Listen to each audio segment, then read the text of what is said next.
طبعا الفرن تسخنيه قبل ما تحطي المعجنات بتاعتك في الفرن، بيكون سخن. وبعدين القرص دي بتتعمل على درجة حرارة 200 علشان تفضل طرية.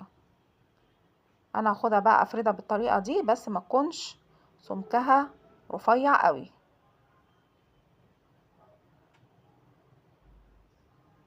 اهي تقريبا السمك دوت كده. وعندي صينية ادهنيها دهنة خفيفة قوي زيت. بصوا عشان العجينة مرتاحة بتتفرد بكل سهولة. وبصوا كمان ما شاء الله القرصة كبيرة ازاي، ما شاء الله. كان حجمها كده